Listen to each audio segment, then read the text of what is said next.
Welcome to Aromatherapy, the fragrant craft. I'm Brigitte Mars, and we're here with 3 generations. We have Rainbow and Jade.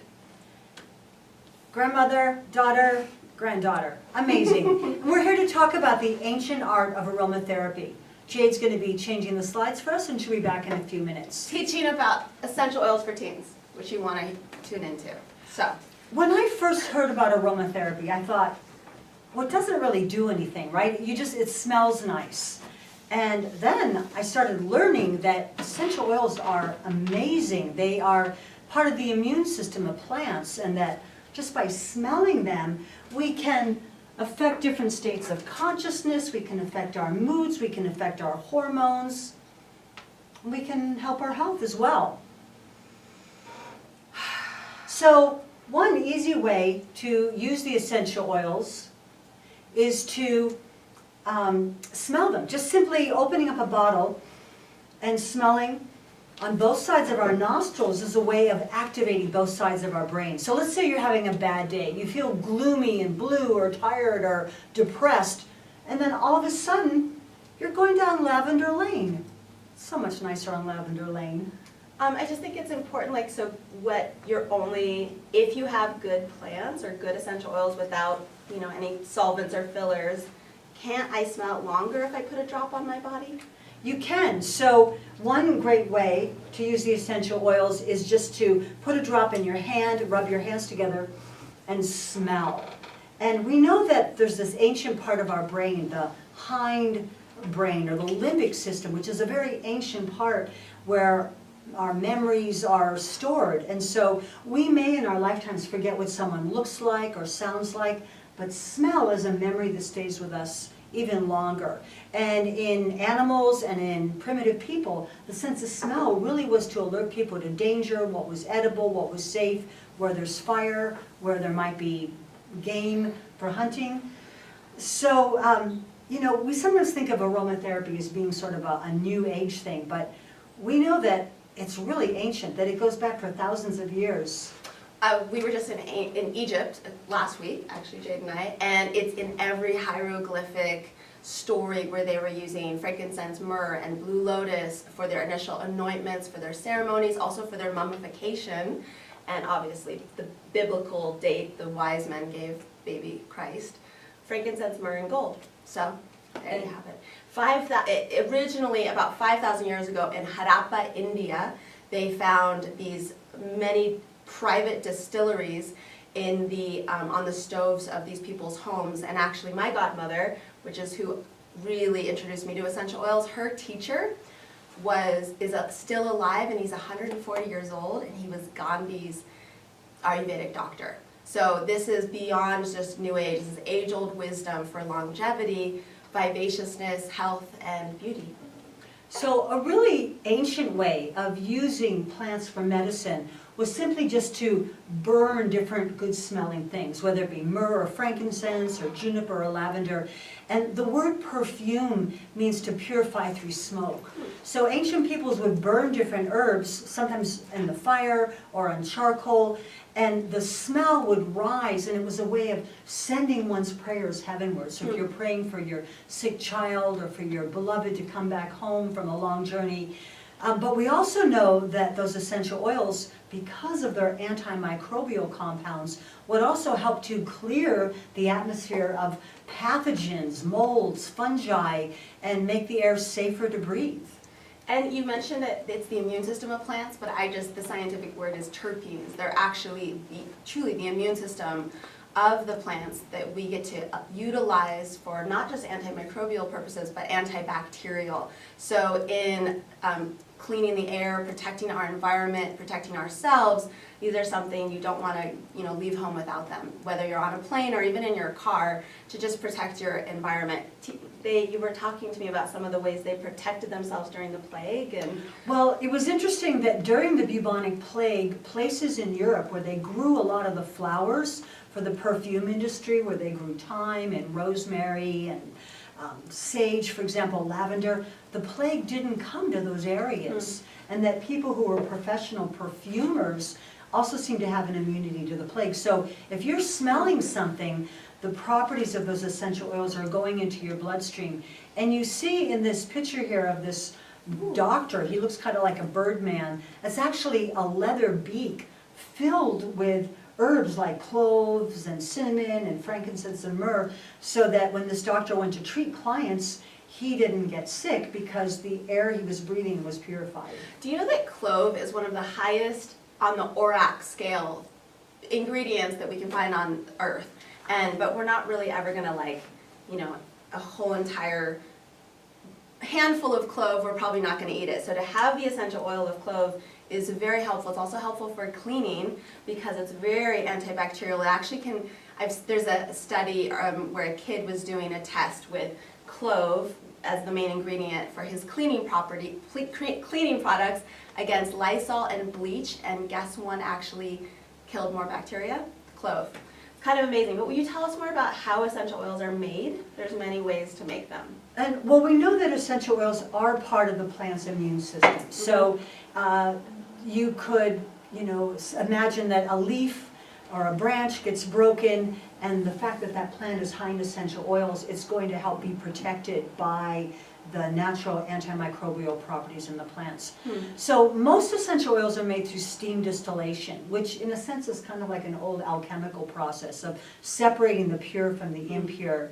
And basically what happens is there's a heat source, herbs are put in a vat, and then they heat them up, and then water is collected in one source, leaving you wonderful things like rose water or jasmine flower water, which I love to use in the culinary arts. Yeah. And then you also collect the precious essential oils. But there's also cold pressed citrus oils like lemon, lime, grapefruit are all just made by pressing the peel. So those are usually a raw product. And then there's another method of absolutes where some type of fat is impregnated by putting flowers on top of it, and then the oil is collected. It just makes me think of like the beauty and bounty of how we receive these medicines from our earth, and to consider the sourcing of where and what essential oils you're using. Is there adulteration from environmental pollutants? Are there fillers? Are there solvents? Is there something else added into your oil that is not just the oil? So you do want to look at those things to consider the therapeutic benefits, because if you're smelling something that might have some other chemical ingredient, that might not be as aromatically cleansing as a pure, unadulterated plant. So do check into your sourcing. We do vote with our dollars. So when we buy an essential oil that's pure, that's organic, we're also voting for a healthier planet, because I like to support companies that are employing indigenous people and helping to keep the forests alive and planting sustainable crops rather than ripping off the earth. So we can be part of the solution. As well as like one of the reasons why, my mom gave birth to me in a teepee, as I did Jade, who you'll see in a bit, in underwater, all naturally, right? So I've been using plants my entire life, and we really care about our environment, the bees, the ocean. So considering that the plants are not having sprays and chemicals on them so that the bees are more likely to pollinate and have a relationship with those plants, super important in loving these incredible medicines of the plant. So yes. Well, the term aromatherapy was actually coined by a French chemist named René Gattefossé, and there was an explosion in his factory and his arm was burned, and he dipped his arm into a vat of lavender oil. And it's interesting, today in France, aromatherapy is covered by medical insurance, as it really should be, because lavender is so antimicrobial that it was even used to treat gangrenous wounds during World War I and World War II. It's definitely one of my favorite first aid remedies to have. Great for burns, great for mood elevation. My godmother, Light Miller, was just saying how there's 167 adaptogens in lavender, so not to underestimate the power of plants. These are not psychosomatic, they actually work, and they can be used for things like keeping away the pests while attracting the pollinators. Oh, we want to attract those pollinators. So, lavender is a member of the mint family, and it's, amazing. And another nice thing about the essential oils is they're very concentrated. So even though I'm an herbalist, I love to use herbal teas, when you're traveling, it might not be that possible to, have a pot and stove, but, a drop of essential oil could be put into a sink full of water and stick a washcloth in there and make a compress. You can add them to the bath. Yeah, put a couple drops on your pillow before you're going to sleep. Inhale if you're feeling stress, and maybe put on a zit if it's pure lavender. I think it's also really... Or bug bites.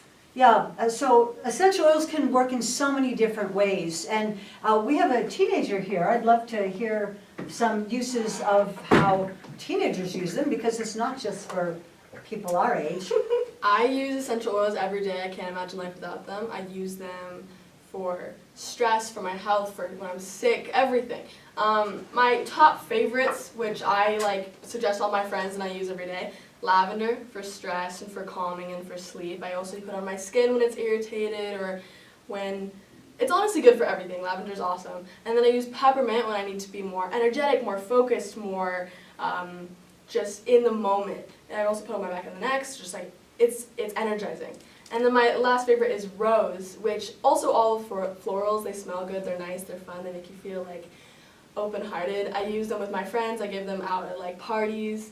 And I really like being one with rose. It's the best oil. I love that. And so that makes me, just inspired to, a little tidbit about Ayurveda is in the sense that we are all either Pitta people, which is fiery, or we're Vata people, which can be very airy, or we can be Kapha people, which can be super grounded. So you want to look at plants that are going to balance out your dosha or your natural your natural tendency. So if you're super let's say Kapha and maybe lethargic side, you might want to have some more florals, some roses. Any of the flowers are going to expand us like the blossoms do. They're going to make us feel more open.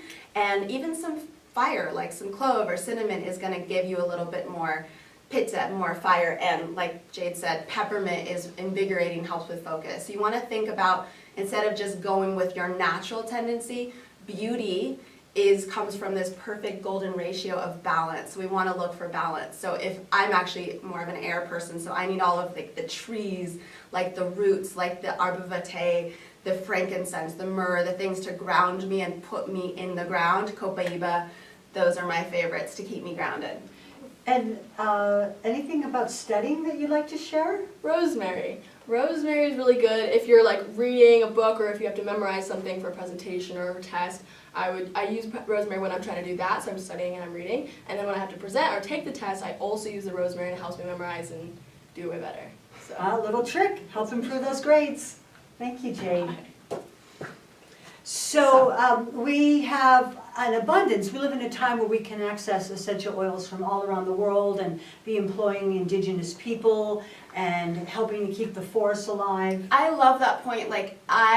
If you're from Boulder, Colorado, your natural tendency is to love the environment, because if we don't have an environment or air to breathe, life is not going to be as cool, right? Oceans to swim in is one of my favorite things. And so imagine if the indigenous people have an economic model in which they get to sell their plant medicine rather than cutting it down for cattle grazing or soybean growth. We need these trees and these flowers to be supported as well as sustainable sources, so that we can continue to support our earth and the people that are custodians of them. Or, our earth and the plants and the medicine. So we do not want to store our essential oils near light and heat. Okay. That degrades them. And be suspicious, companies where every essential oil costs the same, not real. Anything can be called aromatherapy. So when we're talking about aromatherapy, we want to use pure essential oils that are organic, that are free of any additives or chemical solvents.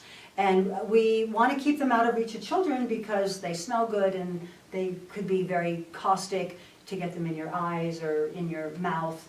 So we don't want to endanger anybody. And when you apply them onto your skin, many of them need to be diluted in some type of carrier oil, like coconut oil or grapeseed oil is another one that I like. Yeah, not all oils are created equal. It is helpful to have a guide. There's actually apps that you can have now, so you can look up what to do for a headache or energy or digestion or insomnia or cancer. There are things, and the way to say this in compliance is plants help our body in healing themselves. So it's really our bodies naturally heal themselves, so how do we use the harmonious frequency and intelligence that Mother Earth offers us so that we can actually enhance our own natural healing abilities. But they can be so good to help soften fine lines, to help our skin glow, to help radiate that natural frequency of nature. So clove oil is one oil that might be nice to have in a first aid kit because it's very anesthetic. So it has a slight numbing quality. I've used it over the years for a toothache until you can get to the dentist. And you know, it smells good, freshens your breath. So clove is one of my favorites. Oh, and eucalyptus. I know you've probably all smelled eucalyptus at the sauna. And koala bears eat nothing but eucalyptus leaves. And as a kid, maybe some of you used to sing, "Kookaburra sits in the blue gum tree." You know, the blue gum tree is eucalyptus. And eucalyptus is so antimicrobial that it was once used to sterilize surgical instruments. But today we can use it to help clear our sinuses. If you're doing a steam, it's really great for helping to open the nasal passages. Yeah, I'm thinking that's why panda bears are such good climbers. Like they just can go all day. Or koala bears. Koala bears. I think panda bears eat bamboo. Oh, Yeah. okay. Panda bears are good climbers because of the eucalyptus. Yep. Okay. What else? I love eucalyptus for me, I had childhood asthma, so every opportunity to enhance my breath, and it's amazing how recently, there's been a lot of fires happening all over the world, and you're not just being exposed to the smoke, but you're being exposed to the chemicals that might be in the air. So things to counteract that bacteria in the air that is going to help enhance our actual breath is a very good thing to use. Why don't you say a few words about frankincense? Frankincense is the king of the oils. It is the father.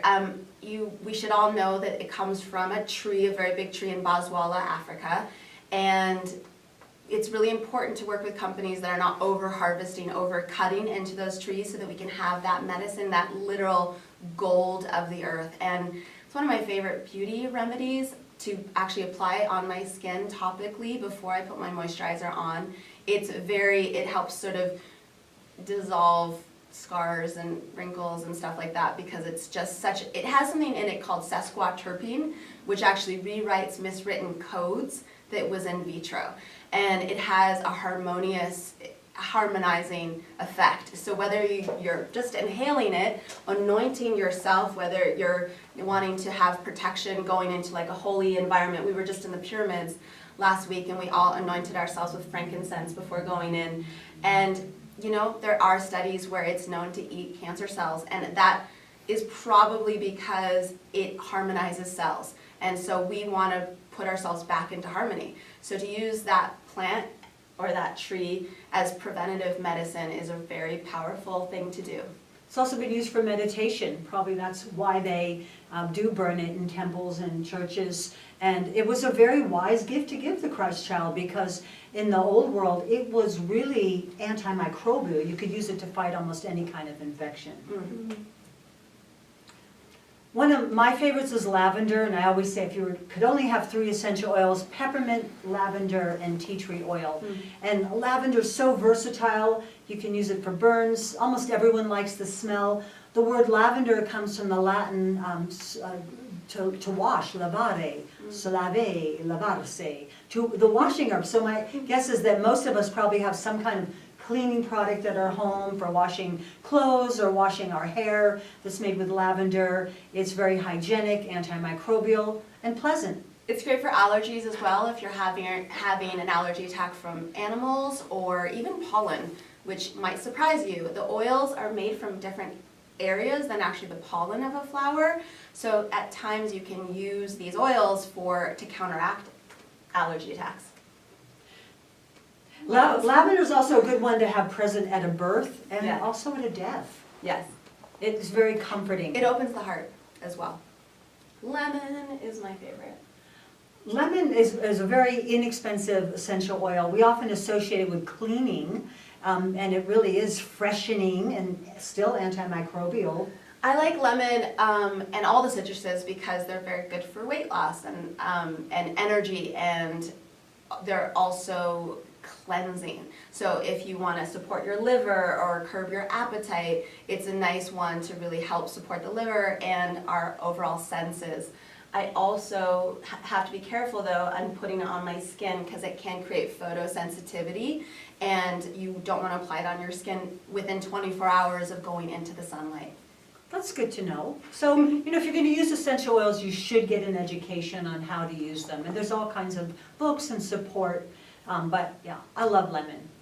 And if something smells nice when you're cleaning, then makes cleaning a more joyful task. Yeah, and just going back to that cleaning once again, we have tried every oil. I used to also go to high school in Hawaii, and we would use oils to keep away the ants or the cockroaches or the bugs, and you can actually put a protective force field at the four corners or the corners of your house to help those little intruders come in, because they don't like what is it that they don't like?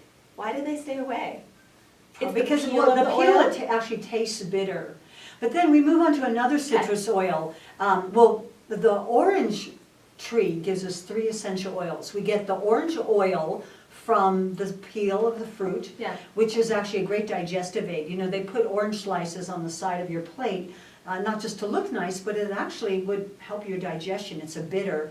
And then you also get the neroli flowers, which is said to be an aphrodisiac and very sensuous and beautiful. And then you get a 3rd essential oil called petitgrain, which is made from the twigs. And it's an interesting tree because you get flowers and fruit at the same time. And my friend, a scientist of oil, says, Dr. Hill says that petitgrain is the lavender for men. If you don't want to smell like lavender, petitgrain has the same qualities of calming and relaxing. Did you know that? No, I didn't. So yeah, I just have to say that wild orange is my favorite one to diffuse. It's super affordable, and who doesn't like to smell like an orange grove? Like, who doesn't want to walk into orange trees smells? Well, we want to say a few things about oregano.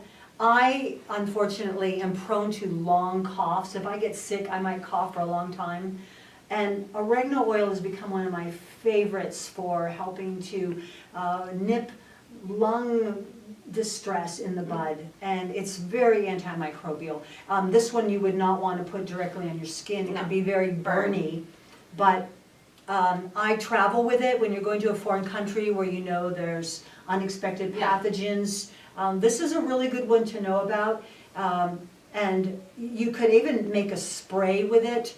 You know, add maybe 20 drops to a spray bottle and fill it with water and use it to spray the house, spray the bed if you're like paranoid about, you know, what else has been in this bed.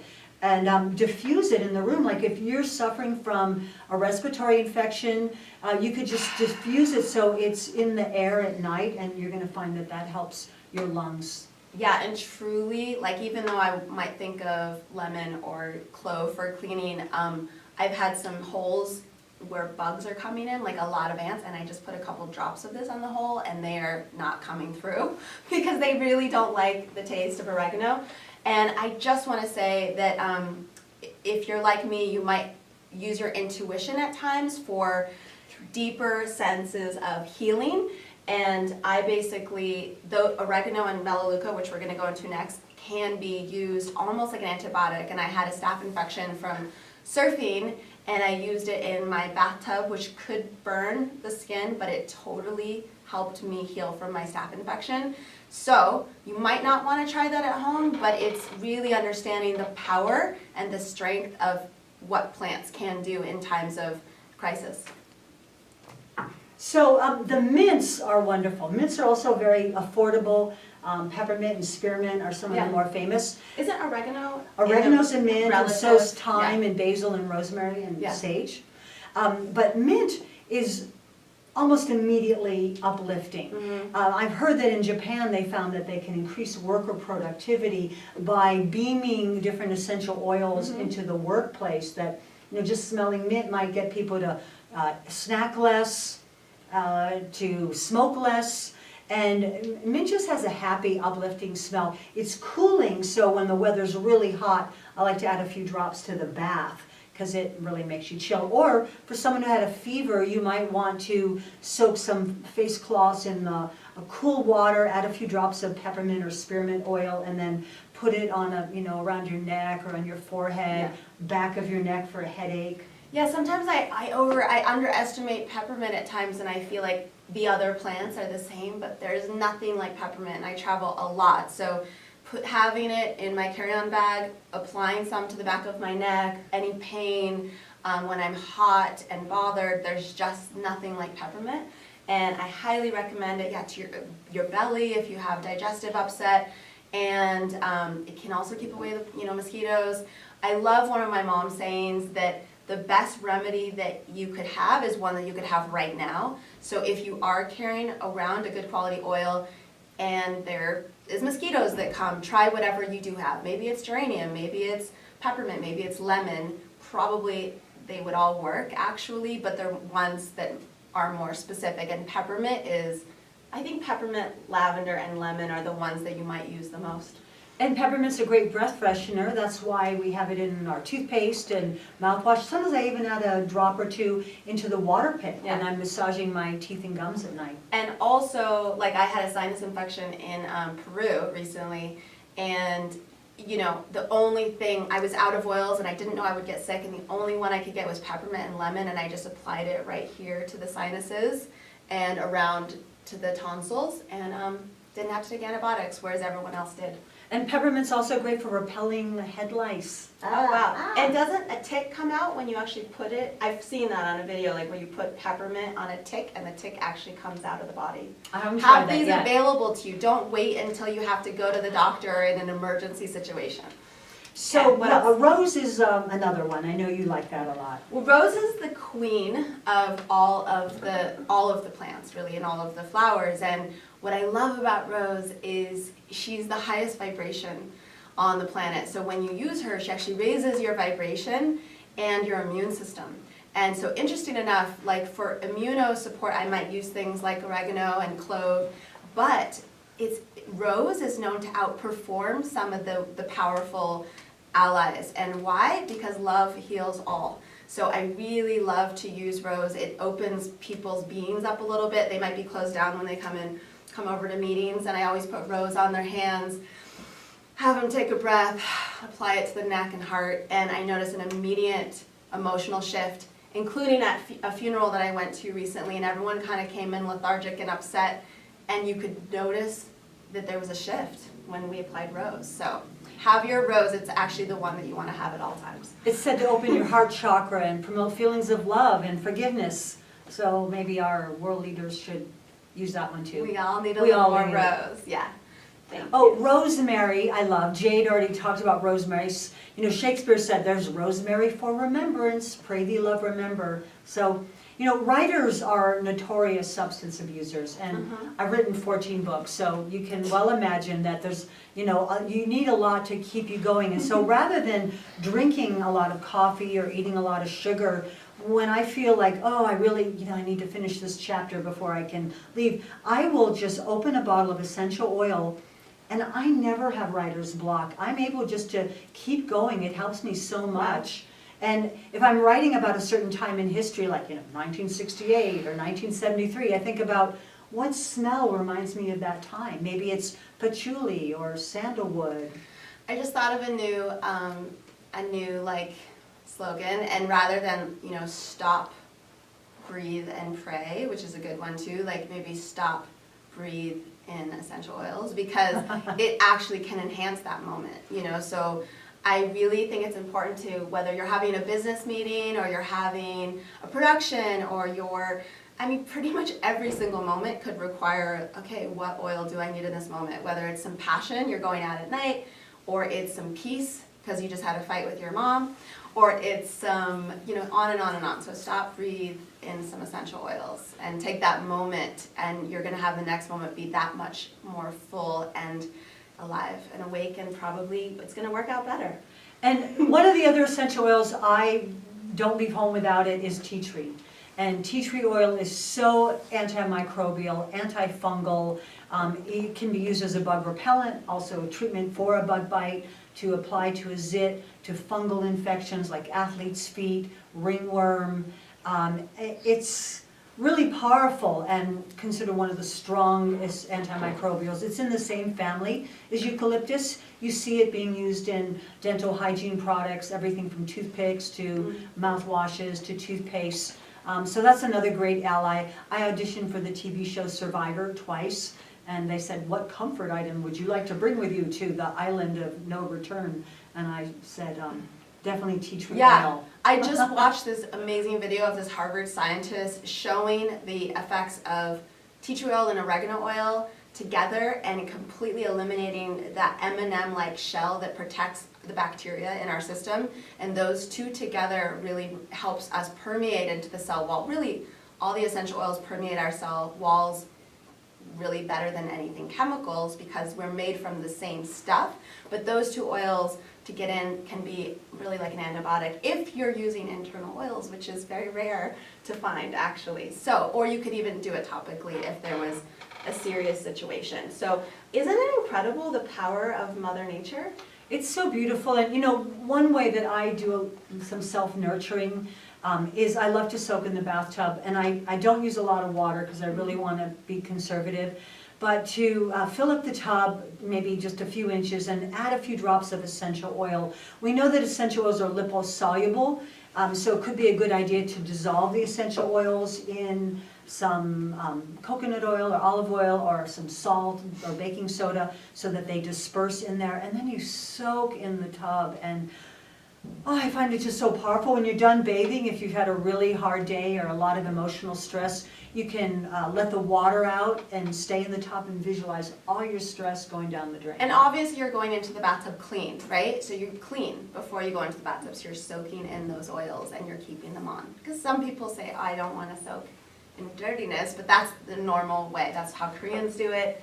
But bathing is such a beautiful ritual, and it's done so many places like Korea and Turkey, and it's underused here. So what a good bath can do for us. There's a lot of people I've met with insomnia and women's health stuff, and there's just nothing like a good bath for those things. And you know, on the other hand, maybe you're traveling and there's not water because you know, we use so much water in this culture, and I think we need to learn to use less. So let's say you're traveling somewhere and all you're going to get is a sponge bath, a sponge or a washcloth with a few drops of tea tree or lavender oil on it could be used to clean and refresh your whole body. Absolutely. I use it for deodorant, I use it for skincare, I use it for hair care, health care, and it's what I love is that they are compact and they are powerful. In fact, 1 drop of oil, like 1 drop of peppermint, is equal to 50 cups of peppermint tea. So now we're going with all that plant medicine, and if you don't have a lot of room to carry, you know, a bunch of peppermint tea bags, carry a drop your peppermint with you. So we sometimes use essential oils in the sauna, but I want to caution you, never pour essential oils onto those hot rocks. That could cause an explosion. But you could put a few drops into the water and then splash that water on the rocks. And again, for saunas, I love pine, I love fir, I love eucalyptus. Yeah. And you know, I'm probably not going to get a Christmas tree this year. They shed a lot of leaves, they're kind of a fire hazard, they take up a lot of room. I know it's a nice tradition, but you could just diffuse something like pine or fir or spruce and make your home smell like the holidays without having to cut down a tree. Or some like cinnamon clove, you know, pumpkin spice pie. Sounds good too. Yeah, but diffusing is really amazing, and what I love about it is it's also moisturizing the air. So if you have dry weather, it's really good. And they even have diffusers for your car nowadays. They have diffusers for necklaces. They have little earrings. You can just put them on your little stones on your earrings so that you have that experience of that plant all day long. And you know, aromatherapy doesn't have to be complicated. I really encourage us all to take the time to stop and smell the flowers and to grow flowers and to be mindful of all the creatures that live on this earth. And remember that we have an opportunity to use a type of medicine that's been used by millions of people for thousands of years. We can learn more about this. We can elevate our moods. We can help one another. And we can be benefiting the peoples of planet Earth.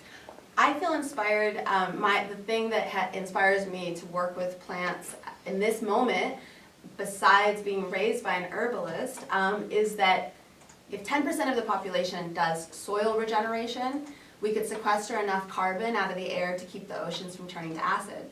That includes obviously reducing carbon emissions, eating lower on the food chain, but we want to be working with regenerative agriculture so that we can be giving back to our earth and getting the carbon out of the air. So truly, we mentioned earlier, we vote with our dollars. Be supportive of companies that are supporting and regenerating and sustaining the plant medicine that earth is creating for us, so that I get a little emotional with this, because we want an ocean to swim in the future, and we want bees that will pollinate every 3 bites of 4 foods that we eat. So we can change this around, get off the chemicals, get off the pesticides, use these plant allies in your daily use so that we can all be part of the solution together. And here we are, 3 generations using this magical medicine, and we hope you'll use it too. Thanks so much for joining us on Cheers. Aromatherapy, the Fragrant Craft.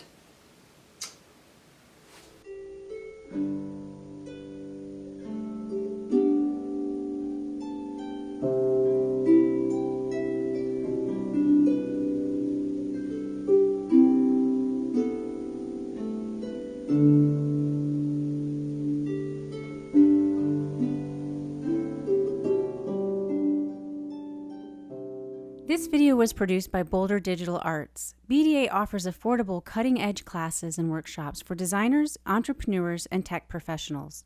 All of their programs are taught by industry experts. And as a small local business, they're proud to have supported Boulder's creative and technology community for well over a decade. BDA's classes cover a wide range of subjects, from digital marketing and video production to web development and graphic design. Learn more at boulderdigitalarts.com.